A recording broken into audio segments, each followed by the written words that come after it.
चलो, मुझे चाहिए होगा तब मैं घुमा लूंगा परमानेंट मेरी तरफ। थोड़ी देर हवा है, थोड़ी देर नहीं, थोड़ी देर। मैं कोई राजा थोड़ी हूँ, ऐसे चलते रहते हैं। राजाओं के चलते ना ऐसे तो। हाँ, इतनी इतने रईसी की आदत नहीं है। आवाज नहीं आ रही?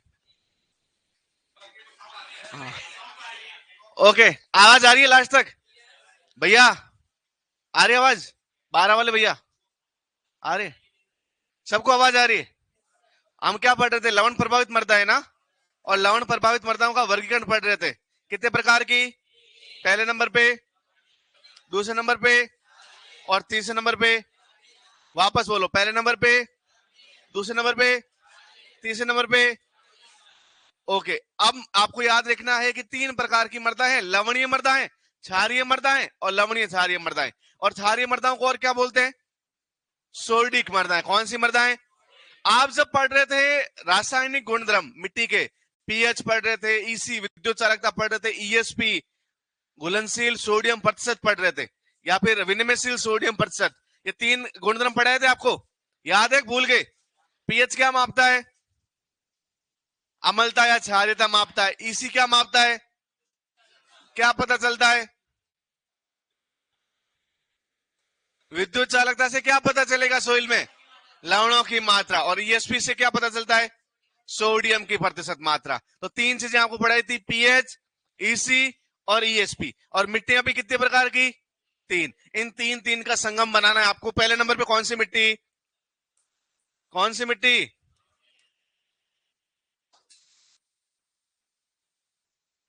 दूसरे नंबर पे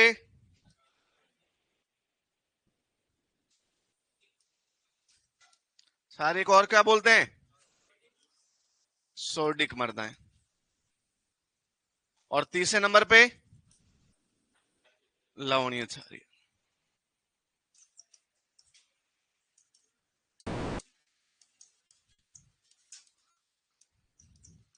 अब मैंने आपको 3 फिजिकल केमिकल प्रॉपर्टी पढ़ाई थी। एक पढ़ाया था मैंने पीएच, एक पढ़ाया ईसी और एक पढ़ाया ईएसपी। 3 बातें पढ़ी थी अपन ने। पीएच को यूनिट और ईसी की क्या यूनिट होती है? डेसीसाइमन पर। और ईएसपी की प्रतिशत। आपको कुछ भी याद नहीं रखना, सबकी वैल्यू एक जैसी है, सबको एक जैसा याद रखना है। याद रखना है पीएच जब भी पूछ लिया जाए तो याद रखना 8.5। क्या याद रखोगे? तो पीएच कितना होता है? 8 पॉइंट। अच्छा, ईसी याद रखनी है 4। कितनी याद रखनी है? और ईएसपी याद रखना है 15। कितना याद रखना है? अब आपसे पूछ लिया जाए लवणीय मृदाओं का पीएच कितना, क्षारीय मृदाओं का कितना, लवणीय क्षारीय कितना, ईसी कितनी, ईएसपी कितना। अब थोड़ा सा अपन दिमाग और लगाते हैं। एक मिट्टी यहां लिखी हुई है लवणीय मिट्टी। कौन सी मिट्टी? लवणीय मिट्टी में क्या ज्यादा होगा? अरे लवण ज्यादा होगा ना, नमक, तभी तो। अच्छा, मैं बोलूं मिठाई का नाम मिठाई क्यों रखा है? मीठी है। नमकीन का नाम नमकीन क्योंकि स्वाद में कैसी है। तो ऐसे ही लवणीय मिट्टी का नाम लवणीय क्यों रखा गया होगा? लवण ज्यादा है। अच्छा, लवण ज्यादा है तो क्या ज्यादा होगा? अरे भैया, जो विद्युत चालकता होती है वो इसी होती है। और इसी क्या मापती है? लवणों की मात्रा। तो यदि कोई मिट्टी लवणीय है तो उसमें लवणों की मात्रा क्या होगी? तो उसकी ईसी भी क्या होगी? तो याद रखना, लवणीय मृदाओं की ईसी 4 से ज्यादा होती है। क्या याद रखोगे? लवणीय मृदाओं की ईसी 4 से क्या होती है?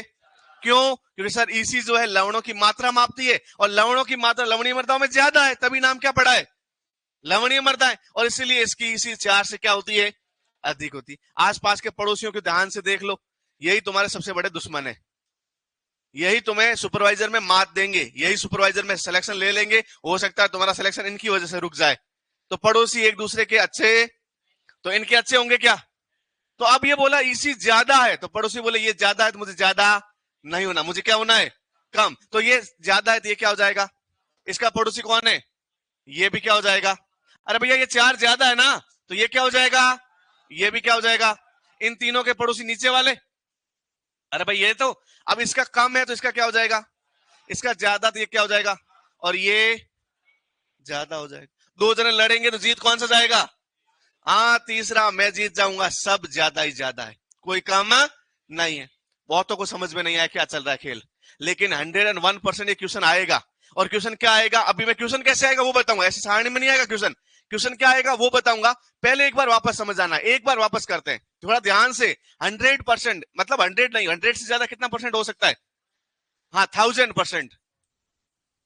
1000% आपको याद रखना है कि क्वेश्चन आपके सुपरवाइजर के एग्जाम में आने वाला है। मतलब टाइप हो गया है, प्रिंट दे दिया ये वाला क्वेश्चन, तो इतना समझ लीजिए। जब ये क्वेश्चन आने ही वाला है तो रट के जाइएगा एग्जाम में। अब थोड़ा सा वापस, क्योंकि ये गलत होने के चांस बहुत ज्यादा है। कौन ज्यादा कौन कम समझ में नहीं आता। वापस देखिए कितनी प्रकार की मर्दा है। 4? कौन सी मत बता दे। 4 प्रकार की मर्दा है बिल्कुल। एक है सामान्य मर्दा, जिसका सब क्या होता है? कम होता है। ईसी भी कम, ईएसपी भी कम, और पीएच भी कम। लेकिन आपको याद रखनी, लवण प्रभावित मर्दा कितने प्रकार की? 3 प्रकार की। पहले नंबर पे, अरे बोलोगे तो याद होगा। पहले नंबर पे, दूसरे नंबर पे सारे को और क्या बोलते हैं? सोडिक। क्यों बोलते हैं? अरे क्योंकि सोडियम ज्यादा होता है। क्या होता है?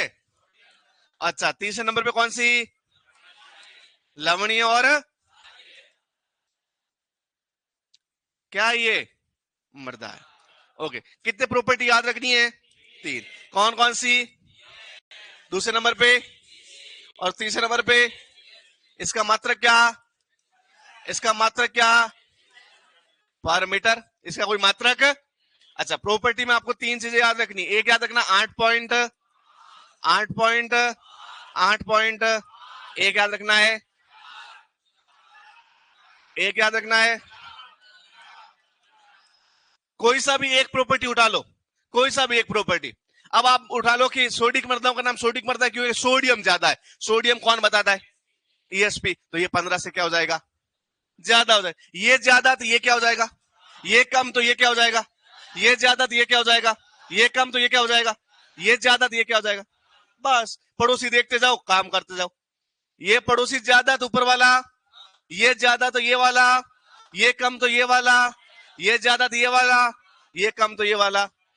कोई दिक्कत ही नहीं है। एक पकड़ो आदमी को, या ईएसपी पकड़ लो या फिर ईसी पकड़ लो। कैसे पता चलेगा सर? नाम से पता चलेगा। लवणीय है तो लवण ज्यादा, ईसी ज्यादा, और सोडिक है तो सोडियम ज्यादा, ईएसपी ज्यादा। किससे ज्यादा? जो नंबर दे रखे उससे ज्यादा। अब ये दोनों लड़ेंगे आपस में, तीसरा जो है फायदा उठाएगा। इसमें सब ज्यादा, पीएच भी ज्यादा, ईसी भी ज्यादा, ईएसपी भी ज्यादा। एक बार देख के लिख लो, अगली बार बिना देखे भी लिखवा लेंगे तुमसे। लिखो एक बार देख के।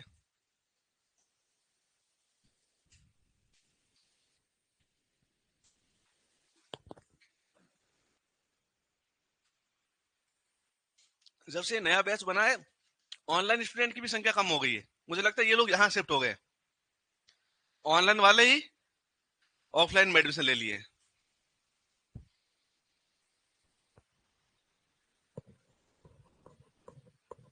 पहले 90-100 जने जुड़ते थे, अब 60 जने जुड़ते हैं। 40 जने कहाँ चले गए?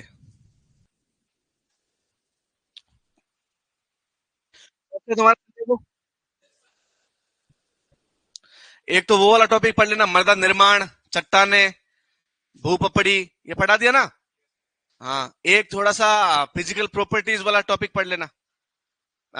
भौतिक गुणधर्म, कण, कणाकार, मृदा घनत्व, रंध्रावकाश, वो वाला, जल, वायु। और एक एक क्वेश्चन इसमें से आएगा। इसमें से नहीं, कल पढ़ा है उसमें से। कितना है भारत में लवण प्रभावित मृदा है? भारत में लवण प्रभावित मृदा कितनी है? भारत में 6.74, और राजस्थान में 0.37। दोनों क्वेश्चन याद करके जाना, और 100% ऐसे क्वेश्चन आते हैं एग्जाम में भी। लिख लिया? बिना देखे लिखो। एक बार बिना देखे लिखने का प्रयास करो। कहां फंस रहे हो, क्या नहीं समझ में आ रहा है, बताइए। लिख लिया बेटा आपने? रफ कॉपी में, रफ कॉपी कहीं भी लिखो, यही साइड वाले पेज पे, इस पे हाथ रख के। हाँ, ईमानदारी रखना खुद के साथ।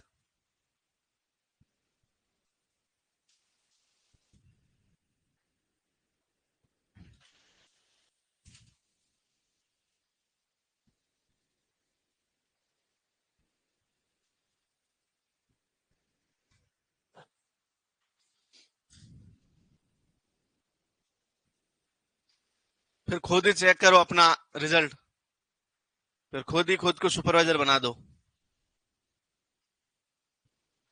किससे हो गया सही एकदम एग्जैक्ट? कोई नहीं। बहुत बढ़िया, बहुत बढ़िया।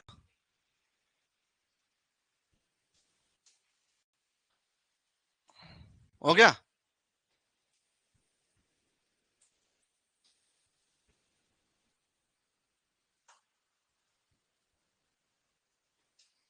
बहुत बढ़िया।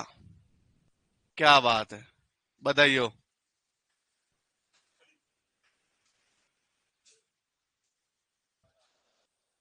गुड। अब क्वेश्चन कैसे आएगा वो हम पढ़ लेते हैं। पढ़े? अरे भैया समझ में आया ना ये सबको? अच्छा अब लिखिए एक नंबर पे लवणीय मृदाएं। अब एक एक करके सबको पढ़ लेते हैं। लवणीय मृदाएं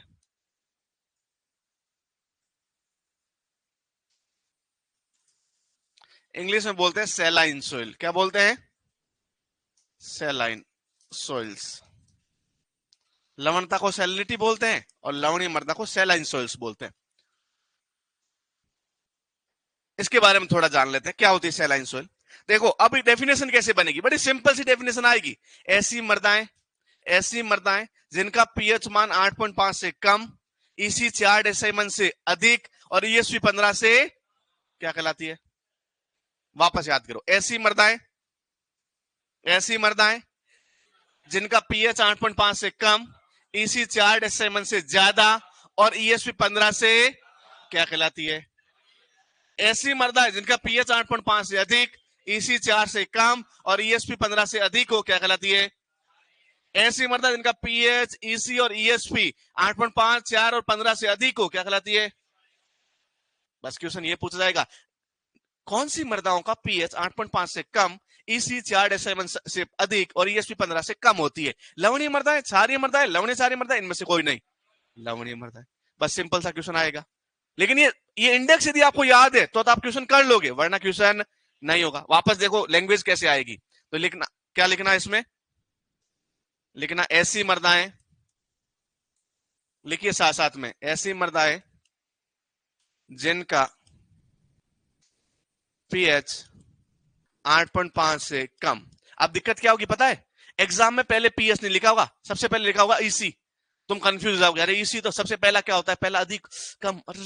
नहीं, पीसी, पीएच और ईसी नहीं रटना है आपको। पहले कौन आता बाद में कौन आता ये रटने नहीं रटना है आपको। ये वाली इंडेक्स बनानी आनी चाहिए।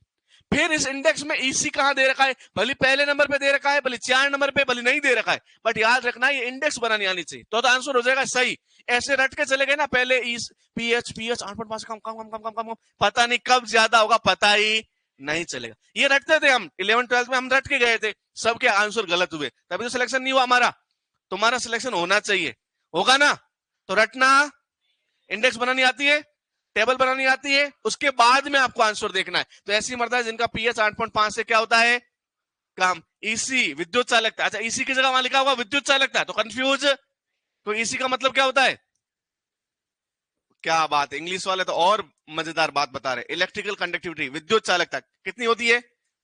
4 डेसीसाइमन/मीटर से अधिक होती है।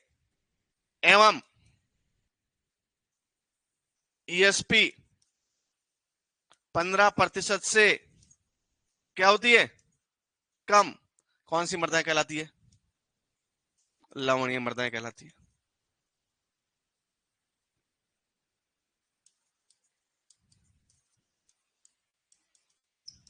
लवणीय मृदाएं कहलाती है। लैंग्वेज ऐसी आएगी, टेबल वैसी देखनी है। अच्छा बहुत बार क्वेश्चन पूछ जाएगा लवणीय मृदाएं होती है, फिर ऑप्शन में आएगा जिनका पीएच 8.5 से कम हो या अधिक हो या इसी ये हो वो हो, तो अभी कोई दिक्कत।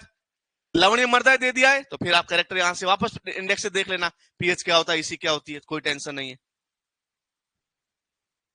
लिख लीजिए।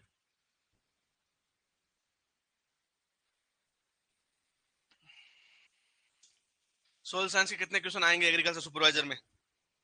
और यार तुम देखो प्रीवियस ईयर के क्वेश्चन पेपर तुम्हारे पास होंगे, नहीं है तो डाउनलोड करो, कहीं से मंगवाओ, रोयल की साइट से देखो, रोयल की किताबों के अंदर लास्ट में प्रिंटेड है शायद एग्रीकल्चर सुपरवाइजर के क्वेश्चन, वो देखो। नहीं है?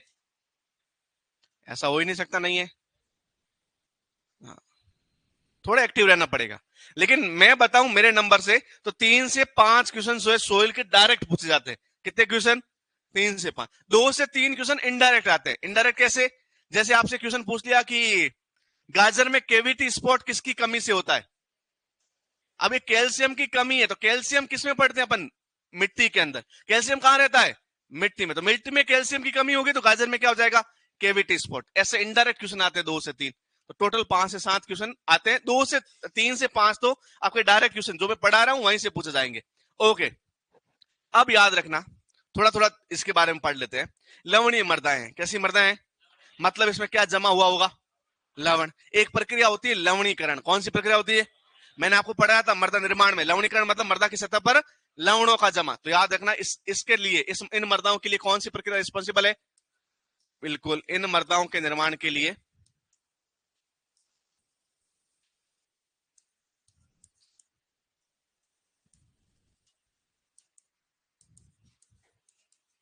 लवणीकरण प्रक्रिया क्या है? रेस्पॉन्सिबल है, जिम्मेदार है।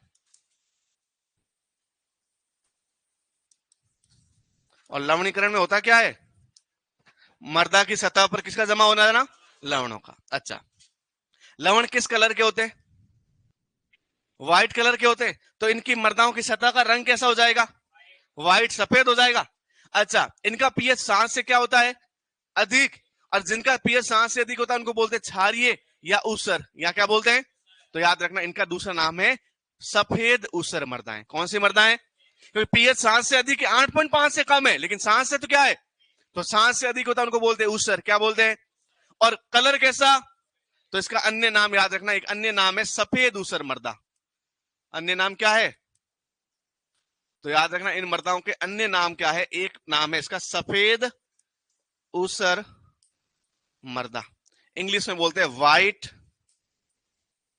Alkali soil. अच्छा, और क्या नाम है? और इन मृदाओं को बोलते हैं सोलन चौक मृदाएं। कौन सी मृदाएं? सोलन चौक।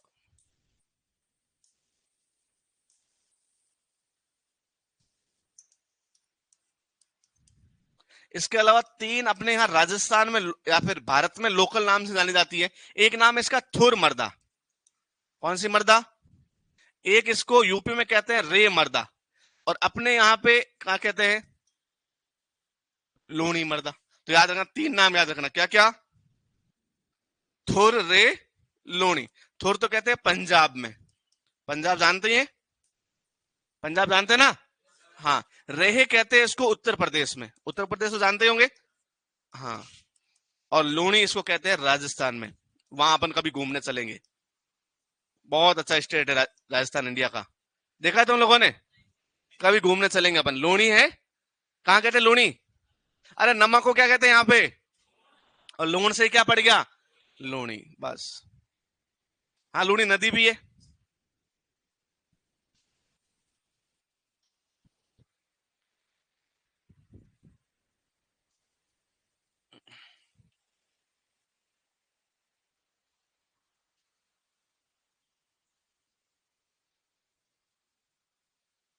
कलर कैसा होता है इनका? अरे सतह का रंग कैसा होता है? तो याद रखना सतह का रंग होता है सफेद। और सफेद को इंग्लिश में क्या बोलते हैं? व्हाइट। लवणीय मृदा है। हाँ, क्या पता कौन सी है।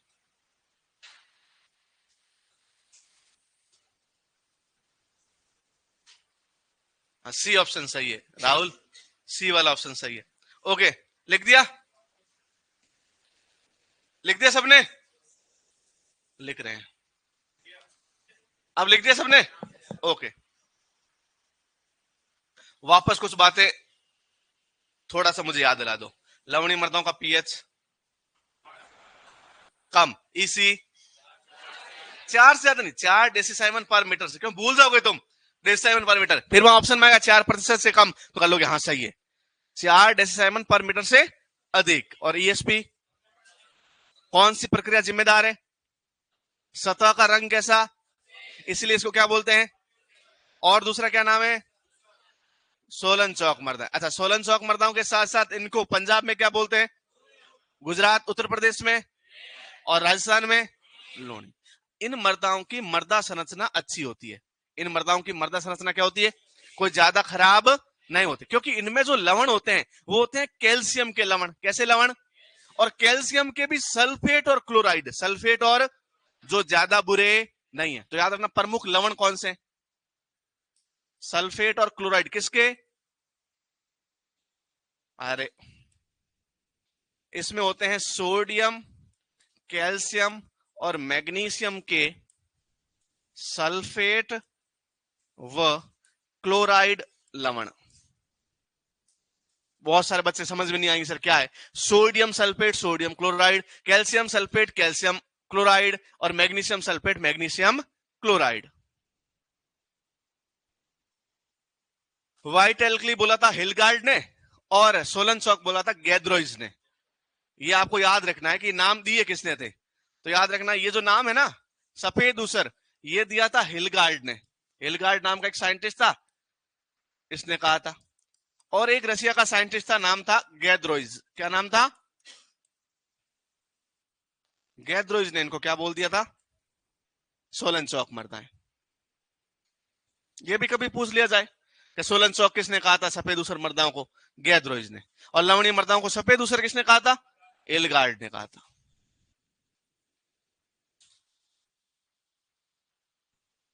थुर, पंजाब में थुर किसने कहा था? मैंने।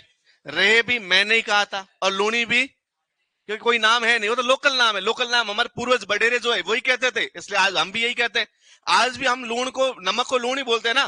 क्यों? अपने घर के आस, अपने घर की लैंग्वेज यही है, अपनी लैंग्वेज में लूण ही बोलते हैं। अच्छा, जहां लूण नहीं, आज कोई कोई बंदा होगा जिनके पेरेंट्स वगैरह इंग्लैंड रहते होंगे, वो लूण थोड़ी कहता है, वो टेबल सॉल्ट कहता है। नहीं, बस तो जो जैसा लोकल नाम से सुना वही हमने कहना शुरू कर दिए। ओके, अच्छा अब बहुत सारे समझेंगे नहीं क्या है। तो याद रखना sodium sulphate, sodium chloride, calcium sulphate, calcium chloride, magnesium sulphate, magnesium chloride. ये ज्यादा होते हैं कौन सी मृदाओं में? लवणीय मृदाओं। इनकी मृदा संरचना ज्यादा खराब नहीं होती, ये ध्यान रखना। मृदा संरचना बेहतर होती है। जब मृदा संरचना बेहतर है तो फिर ये प्रॉब्लमेटिक सोइल क्यों है? अरे भैया प्रॉब्लम क्यों करती है? जब मृदा संरचना बेहतर है, मृदा की कोई क्वालिटी में खराब नहीं है, अच्छे इसमें सॉल्ट भी है, फिर ये खराब क्यों है? तो ये लिख लो, फिर समझते हैं क्यों है खराब। पता होता सर फिर फीस क्यों देते? नहीं,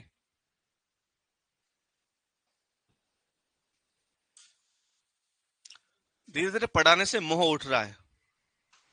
हाँ, मन ही नहीं करता आजकल। सिर्फ तुम्हारी अकेले की क्लास लेने आ रहा हूं मैं आजकल, तुम लोगों की, क्योंकि कोर्स शुरू हो गया है। थैंक यू तो क्या है, पैसे तो मुझे भी चाहिए, लेकिन ओके। लिख लिया? सबने लिख लिया? ओके, अब हम बात करते हैं ये मिट्टी। ये क्या है? ये मिट्टी है।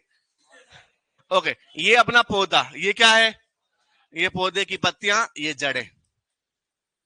ओके, सूखा सा एकदम गरीब सा पौधा है। अब थोड़ा ध्यान से, आवाज आ रही लास्ट तक? थोड़ा ध्यान से समझना। पौधे को जिंदा रहने के लिए क्या चाहिए?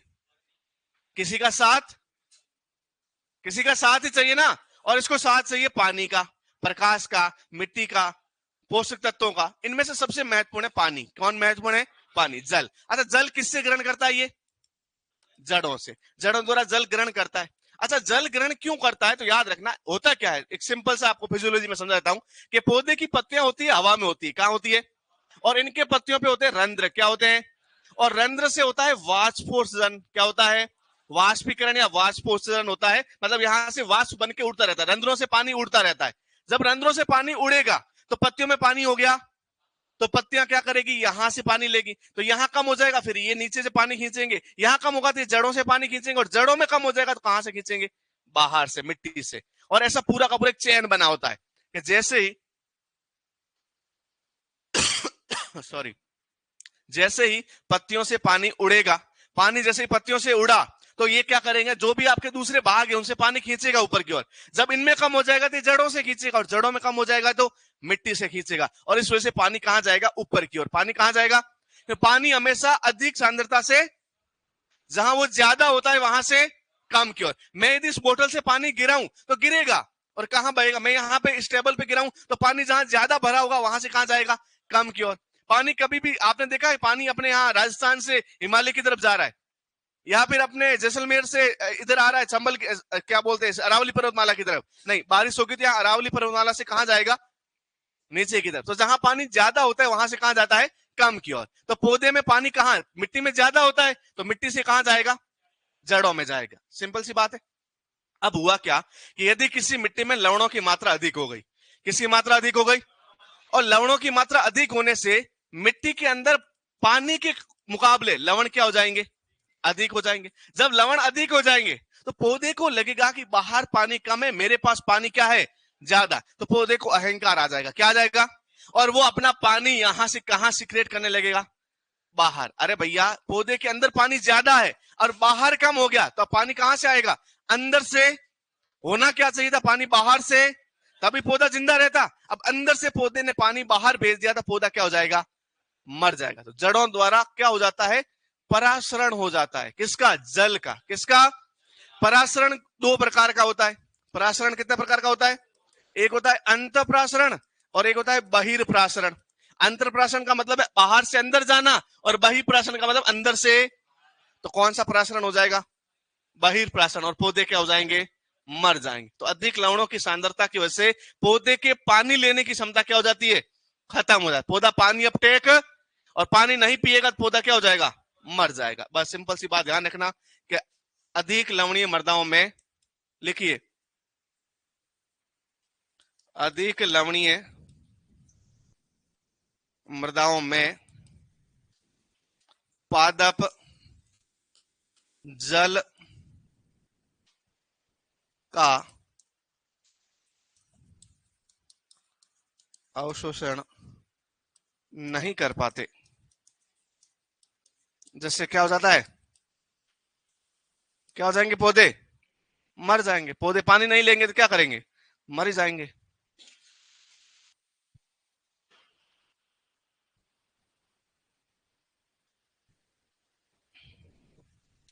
दूसरे नंबर पे लिखिए क्षारीय मृदाएं।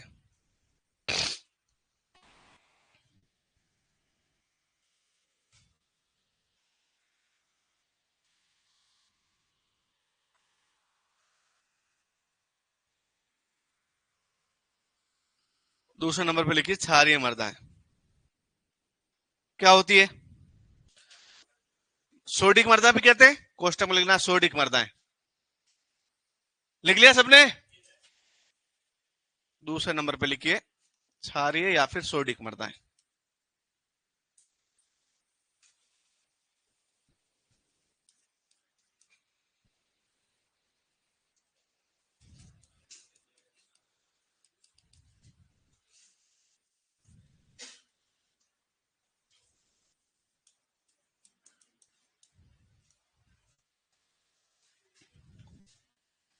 सॉरी है, बट चलने देते हैं। इस बार राजाओं वाला फील लेते हैं। ठीक है। अच्छा, अब देखते हैं क्षारीय या फिर सोडिक मृदाएं, सोडिक सोइल्स। इसमें होता क्या है? सिंपल सा वही डेफिनेशन। ऐसी मृदाएं जिनका पीएच ईसी 4 डेसिसाइमन पर मीटर से कम, और ईएसपी लिखिए। ऐसी मृदाएं, मैं बोल लूं? ओके। ऐसी मृदाएं जिनका पीएच जिनका पीएच 8.5 से अधिक, 8.5 से अधिक, 8.5 से अधिक, ईसी 4 डेसिसाइमन पर मीटर से कम, 4 डेसिसाइमन पर मीटर से कम। लिखना था डेसिसाइमन पर मीटर, डीएस पर एम, डेसिसाइमन पर मीटर से कम। व ईएसपी 15% से अधिक होती है,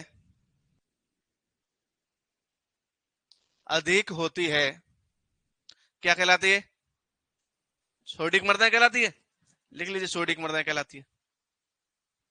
कौन सी प्रक्रिया रेस्पॉन्सिबल है? फिर वापस हमेशा लवणीकरण ही होगा क्या?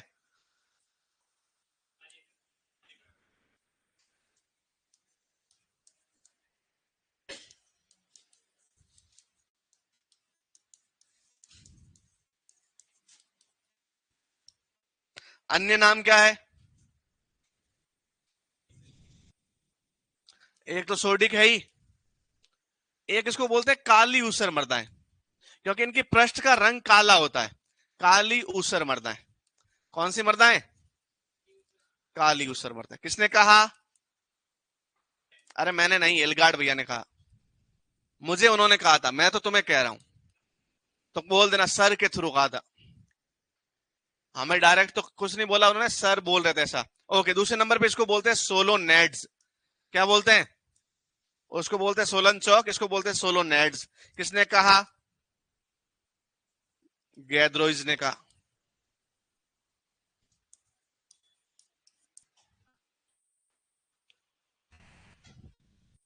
नॉर्मली इनको ऊसर मर्दा भी बोलते हैं, सिर्फ ऊसर मर्दा भी इनको बोलते हैं। इनको कालर मर्दा भी बोलते हैं।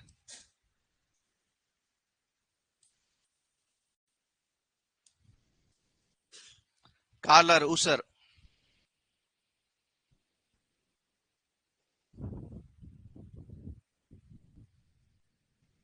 गुजरात में इनको छार मर्दा भी बोलते हैं, खार मर्दा, छार मर्दा। लिखो तो लिख लो, ऐसे कोई जरूरी नहीं है, ये लिख लो बस।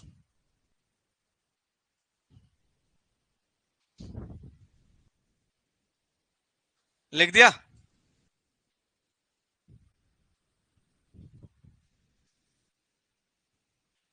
इन मिट्टियों में सोडियम की अधिकता होती है, और सोडियम मृदा की संरचना को क्या करता है? लिखवाया था संरचना में, सोडियम मृदा की संरचना को बिगाड़ता है।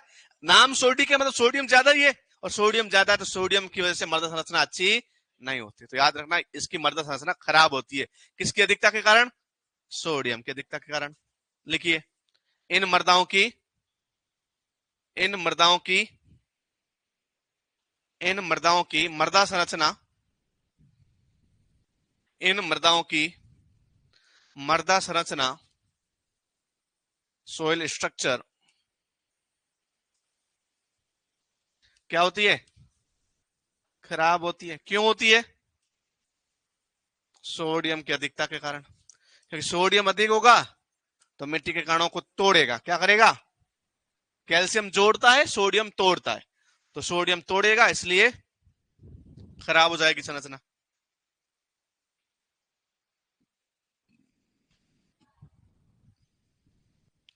तीसरे नंबर पे लिखिए, लवणीय क्षारीय मृदाएं।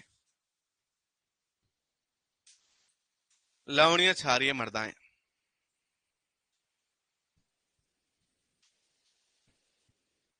कौन सी मृदाएं? क्या बात है, तुम्हारा सबके सही चल रहा है एकदम? समझ में आ रहा है कि नहीं आ रहा? मुझे पढ़ाने में इंटरेस्ट नहीं आ रहा, तुम्हें तो पढ़ने में आ रहा है। ऐसे लग रहा है कि कुछ कमी लग रही है क्या? कल से भी डांस वांस सीख के आऊं मैं? नहीं, बढ़िया, सब सही समझ में आ रहा है ना? ये समझ में आ रहा है? ऐसे धीमा धीमा क्या यस सर बोल रहे हो? आ रहा है समझ में? हाँ, ओके। तीसरे नंबर पे लिखिए, लवणीय क्षारीय मृदाएं। मुझे नहीं लगता ये मुझे परिभाषा लिखवानी पड़ेगी, क्योंकि ये होनहार लोग है ना, ये अपने आप लिख लेंगे परिभाषा इसकी। तो जल्दी लिखिए। अरे लिख भी ली क्या? क्या लिखी बताओ एक बार। ऐसी मृदाएं जिनका पीएच 8.5 से अधिक, इसी कहां पीछे लू यार, मैं तो कुछ लिखवाया ही नहीं इतना तो।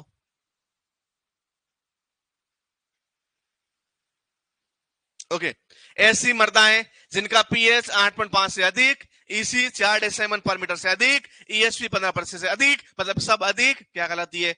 लवणी। मतलब इनमें दोनों के गुण है, लवणीय मृदाओं के भी गुण है, और मतलब इसमें कैल्शियम भी ज्यादा है, और पीएच भी ज्यादा है, और ईएसपी भी ज्यादा, ईसी भी ज्यादा है, और पीएच भी ज्यादा, सब कुछ ज्यादा। कोई कमी की तो कोई बात ही नहीं है। याद रखना, इनमें सब कुछ ज्यादा है। पीएच कितना? 8.5 से अधिक। ईसी कितनी? 4 डेसिमल पर मीटर से अधिक। ईएसपी कितना? 15% से अधिक। तो क्या कमी है? कोई कमी है ही नहीं इसमें। आगे बात समझ में? सब ज्यादा ही ज्यादा है। इन मर्दाओं का थोड़ा सा एक दो नाम और लिख लेना। इन मर्दाओं को बोलते हैं सोलो डाई। डाई मतलब दोनों होता है ना, या इसको बोलते हैं सोलोथ। सोल प्लस बॉथ से बना सोलोथ, अन्य नाम है। भारत में ऐसी मर्दाएं नहीं पाई जाती।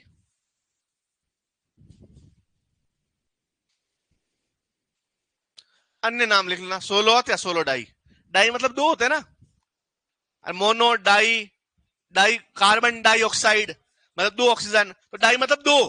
तो इसमें दो के गुण है, किस किस के दो के? लवणीय के भी और क्षारीय के। बस सिंपल सी बात है, लिख दिया सबने? ओके। मुझे एक बात बताओ, ये मिट्टियां कैसी लगी तुम लोगों को? कौन बोला अच्छी? मैं तुम्हें एक सरप्राइजिंग फैक्ट बताता हूं कि जितना अपना यील्ड होना चाहिए, जितना भारत का प्रोडक्शन होना चाहिए, 20% कम हो रहा है सिर्फ इन मर्दाओं की वजह से। मतलब यदि कोई किसान के एक बोरी गेहूं मतलब 20 बोरी गेहूं होने चाहिए, तो उनकी जगह 18 बोरी हो रहे हैं या 16 बोरी हो रहे हैं। लगभग 20%, मतलब 10 बोरी में से जो गेहूं होने चाहिए किसी खेत में, 8 बोरी हो पा रहे हैं। मतलब 10 क्विंटल से कितने क्विंटल हो रहे हैं? सिर्फ 8। 2 क्विंटल कम हो रहे हैं। किसकी वजह से? 1 क्विंटल कम हो रहे हैं खरपतवार की वजह से, 1 क्विंटल कीड़े मकोड़ों की वजह से, और 1 क्विंटल आपके वेदर में पानी वानी की कमी की वजह से। तो रियल में जो 10 क्विंटल होने चाहिए, उसमें वो कितने रहे? 5 क्विंटल ही। समझ रहे हैं? तो ये पैदावार में 2 बोरी का लॉस, प्रत्येक 10 बोरी में से 2 बोरी का लॉस कौन करवा रहा है? ये मर्दाएं करवा रही। तो आप बताओ, अच्छी एक बुरी है? तो जो किसान है वो तो कभी नहीं बोलेंगे ये मर्दाएं अच्छी है। तो अच्छी नहीं है तो क्या करना पड़ेगा? सुधार। तो लिखिए, लवण प्रभावित मर्दाओं का सुधार। तुम नहीं करोगे तो कौन करेगा भाई? तुम तो धरती के पुत्र हो, हैं? Son of soil. सारे के सारे सन ऑफ सरदार नहीं है, सन ऑफ सोइल है। जरूरी नहीं सब सन ऑफ सरदार हो, लेकिन तुम सब सन ऑफ क्या हो? सोइल। हम सब मिट्टी के पुत्र हैं, क्योंकि हमारे बड़े बड़े जो वेद लिखने वाले हैं, उन्होंने कहा कि हम किसके पुत्र हैं? अरे भैया, तुमने पढ़ा होगा ना कि धरती हमारी माता है, तो माता है तो हम क्या हो गए? पुत्र हो गए। ओके, सन ऑफ सोइल है हम, धरती पुत्र है। लिखिए, लवण प्रभावित मर्दाओं का सुधार। लवण प्रभावित मृदाओं का सुधार। Reclamation of salt affected soils, amendment of salt affected soils. कैसे करेंगे भैया सुधार? तुम एग्रीकल्चर सुपरवाइजर बन गए, तुम्हारी पोस्टिंग हुई मेरे गांव में, मैं हूं वहां का किसान। मेरे वहां पे मान लीजिए लवणी मर्दाएं हैं, और मैं बोलूंगा साहब 10 बोरी में से 2 बोरी तो ये मिट्टी खा जाती है, कुछ करो उपाय। तो बोले सर करेंगे, पढ़ा नहीं होगा तो कुछ कर नहीं पाएंगे। तो बताओ कैसे करोगे सुधार? कुछ नहीं करना है, शाम को जाना है उनके वहां से लवण को चुरा के ले आना है। पता ही नहीं चलेगा कौन चुरा के ले गया, तो कोई एफआईआर वगैरह नहीं होगी, और लवण भी क्या हो जाएंगे? कम हो जाएंगे। तो लवणों को चुराना है, लवणों को क्या करना है? अरे मतलब लवण हटा देंगे ना, अरे लवण हटा देंगे तो काम ही खत्म। जो प्रॉब्लम करते हैं, मैं बोल रहा हूं आपकी लाइफ में प्रॉब्लम कर रहा है कोई आपका दोस्त, दोस्त को हटा दो रास्ते से, कोई दिक्कत ही नहीं है, हैं? दोस्त नहीं हटा सकते। अब प्रॉब्लम करेगा तो दोस्त है ही नहीं, पहली बात। तो जो आपकी लाइफ में प्रॉब्लम करे क्रिएट, उसको क्या कर दो? रास्ते से हटा दो। तो हटा दोगे तो फिर प्रॉब्लम, यहां कौन सी मिट्टी में क्या प्रॉब्लम क्रिएट कर रहे हैं? लवण, या फिर सोडियम कर रहा है, तो या तो लवणों को हटा दो या सोडियम को हटा दो। हटा दोगे तो फिर कोई दिक्कत। ऐसे हटाने के 3 तरीके हैं। कितने तरीके हैं? मां बच्चों को सुधारती है, बच्चे मां को नहीं। कितनी गहरी बात बोली इस भाई ने। मैं बताऊं, इस मां को खराब भी अपन ने किया है। ये जब बनी थी ना, ये सोइल जब इतनी खराब नहीं थी, हमने फर्टिलाइजर डाले, हमने उर्वरक डाले, हमने बहुत सारी चीजें ऐसी जो काम की नहीं है वो यूज की, और उसकी वजह से ये खराब हो गई। हमने एक टॉपिक इसमें भूल गए, इन बनने के कारण क्या है? लवण प्रभावित मृदाएं बनती कैसे? इस टॉपिक को हटाओ। हाँ, इस टॉपिक को हटाओ पहले, क्योंकि ये फिर मुझे लांछन लगाएंगे ना कि सर हम माँ को कैसे सुधारे, बिगाड़ा भी हमने, तो बिगाड़ने के कारण लिखते हैं। इस टॉपिक को हटाओ। अच्छा, कुछ पूरा मत हटाओ। लवण प्रभावित मर्दाएं, क्या लिखा आपने? प्रभावित मर्दाओं का अब सुधार हटाओ सिर्फ।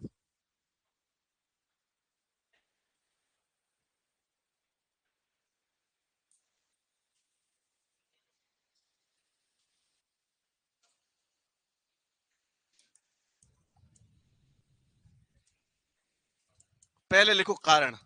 कारण पता चलेगा तब पता चलेगा ना, गलती हमने की हम ही सुधारेंगे, गलती कोई और करता तो कोई और सुधारता। इस दोस्त को पाला भी हमने ही है। तो लिखो बनने के कारण। बताओ क्या कारण रहे होंगे, कैसे बनी होगी।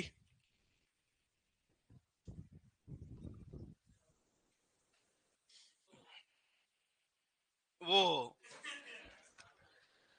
अच्छा, पहले नंबर पे तो हमारा कोई गलती नहीं होता इसमें, कुछ अपने आप मिट्टियां ही ऐसी बनती है जो कैसी होती है, लवण प्रभावित, वो बनती है पैतृक पदार्थों से। किससे बनती है? यदि उनके पेरेंट मेटेरियल ही ऐसे हैं लवणीय, तो फिर वो कभी भी अच्छी मृदाएं नहीं बन सकती। पहले नंबर पे लिखिए पैतृक पदार्थ। पैतृक पदार्थ।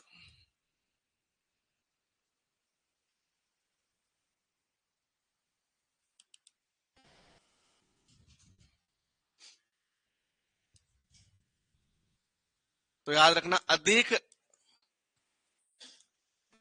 लवणों वाले पैतृक पदार्थों से बनी मृदाएं कैसी होती है? लवण प्रभावित होती है। तो पहले नंबर पे तो कौन रिस्पॉन्सिबल है? अरे भैया, बच्चा जन्मता है तो सबसे पहले अपने कहां रहता है? मम्मी पापा के पास। और मम्मी पापा ही लवणीय हैं किसी मिट्टी के, तो फिर उसका सोइल जो होगी, उसकी बेटी जो होगी या बेटा जो होगा, वो भी कैसे प्रकृति का होगा। तो सबसे पहले कौन रेस्पॉन्सिबल? पैतृक पदार्थ। मिट्टी हो गई बड़ी, बढ़िया अच्छी, पढ़ाई पढ़ाई के लायक हो गई, अब पढ़ने भेज दिया तो अब कोई बिगाड़ सकता है, तो कौन बिगाड़ सकता है? दोस्त। तो दूसरे नंबर पे आती है जलवायु, आसपास का वातावरण। कहां रहते हैं आप, आसपास का वातावरण कैसा है, तो दूसरे नंबर पे लिखिए जलवायु। दूसरे नंबर पे क्या लिखेंगे? जलवायु। पहले नंबर पे पैतृक पदार्थ और दूसरे नंबर पे लिखिए जलवायु। अब इसको जलवायु बिगाड़ेगी, कैसे बिगाड़ सकती है जलवायु? कैसी जलवायु होगी तब ऐसे ऐसी मिट्टियां बनेगी लवण प्रभावित? क्यों? तेरे ये वाला क्या है सर, वो है तो रोहित शर्मा है क्या? ओके, वापस वापस बोलिए। शुष्क मृदाएं जो होगी शुष्क क्षेत्र की, वो ऐसा क्यों होगी?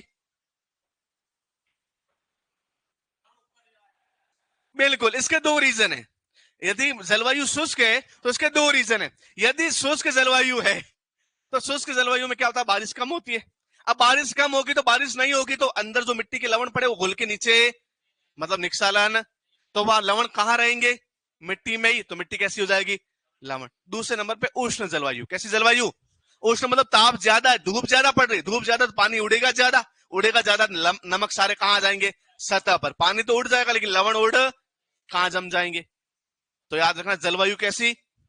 शुष्क व शुष्क व उष्ण जलवायु। लिखिए शुष्क व उष्ण जलवायु।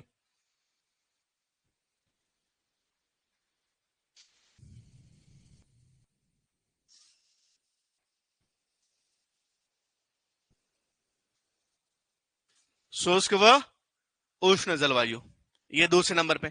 तीसरे नंबर पे हम, हमारा रोल है, हम बिगाड़ देते हैं मिट्टी को। तो हम कैसे बिगाड़ देते हैं? हमारे बहुत सारे कारण हैं।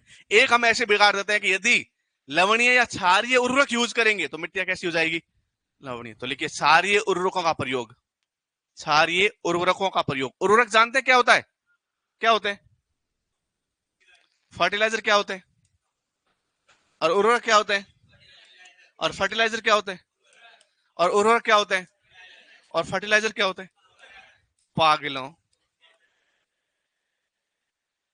फिर तुम एग्रीकल्चर लेके पछताओगे। अब आप बताओ उर्वरक क्या होते हैं? अब मत बोलना फर्टिलाइजर होते हैं। उर्वरक क्या होते हैं? ऐसे रासायनिक पदार्थ जो मृदा में आवश्यक पोषक तत्व प्रदान करते हैं, जिससे वो पादप को प्रदान होंगे और पादप बढ़िया हंसी खुशी अपना जीवन व्यतीत करेगा। तो जो आवश्यक पोषक पदार्थों की आपूर्ति करते हैं, वैसे केमिकल पदार्थ क्या कहलाते हैं? उर्वरक। ये हम अप्लाई करते हैं, हम खेती करने वाले लोग हैं, वो अप्लाई करेंगे। यार,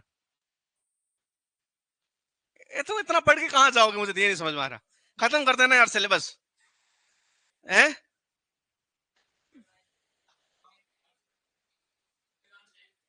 मेरे कोई काम नहीं आएगा। मैं तो मेरा कंपटीशन ही बढ़ा रहा हूं सुपरवाइजर का। मैं क्यों पढ़ा रहा हूं तुम लोगों को? फिर तुम मेरे से आगे निकल जाओगे, तुम्हारा सिलेक्शन हो जाएगा और मेरा, पिछली बार भी मैंने जिनको पढ़ाया उनका सिलेक्शन हो गया और मेरा नहीं हुआ। अब देखो, उर्वरक होते हैं ऐसे केमिकल पदार्थ, ऐसे रासायनिक पदार्थ जिनको मृदा में यूज करने से मृदा की उर्वरता बढ़ती है। अब बहुत बार जब हम मार्केट से खरीद के लाते हैं तो उनकी प्रकृति कैसी होती है, अब इनको हम मिट्टी में यूज करेंगे तो मिट्टी भी कैसी हो जाएगी, बस। और क्षारीय हो जाएगी, उसके साथ लवण भी जमा हो जाएंगे, कुछ लवण भी होते हैं उसमें, तो क्षारीय और लवण प्रभावित हो जाएगी। तो याद रखना, अब आपसे पूछा जाएगा कि क्षारीय उर्वरक होते कौन कौन से। हाँ, वही तो पूछ रहा हूं, कौन कौन से होते हैं क्षारीय उर्वरक, कौन कौन से होते हैं। तो आपको फर्टिलाइजर पढ़ा दी क्या, उर्वरक पढ़ा दी? थोड़े बहुत पढ़े होंगे। अच्छा, थोड़ा बहुत आपको पता होगा नाइट्रोजन के 3-4 प्रकार के उर्वरक हैं, अमोनिकल और नाइट्रेट, ये तो सुना होगा। सारे अमोनिकल अम्लीय है और सारे नाइट्रेट के क्षारीय है, याद रखना। जिनके अंदर भी नाइट्रेट आता है वो सारे किस प्रकृति के, सुनिएगा। एक है कैल्शियम साइनामाइड, सर आता ही नहीं है इसमें तो नाइट्रेट, कैल्शियम साइनामाइड, ये कैसा है, क्षारीय उर्वरक है। तो मैं लिखवा रहा हूं क्षारीय उर्वरक कौन कौन से। दूसरे नंबर पे, दूसरे नंबर पे याद रखना सोडियम नाइट्रेट, नाइट्रेट आया क्या इसके अंदर, तो कैसा है, क्षारीय। तीसरे नंबर पे याद रखना है पोटेशियम या कैल्शियम नाइट्रेट,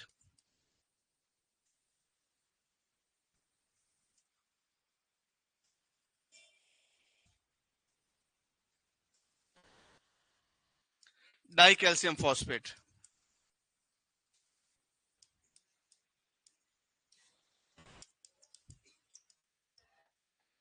फिर याद रखना पोटेशियम नाइट्रेट।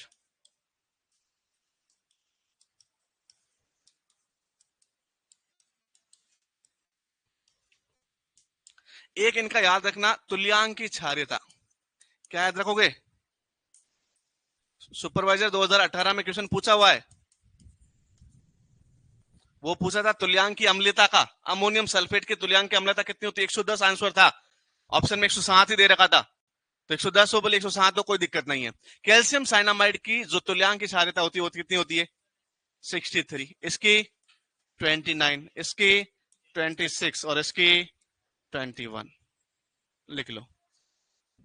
तो सबसे ज्यादा क्षारीय कौन, सबसे कम क्षारीय कौन, पोटेशियम नाइट्रेट। इसके अलावा पढ़ेंगे कल। खूब है आज के लिए।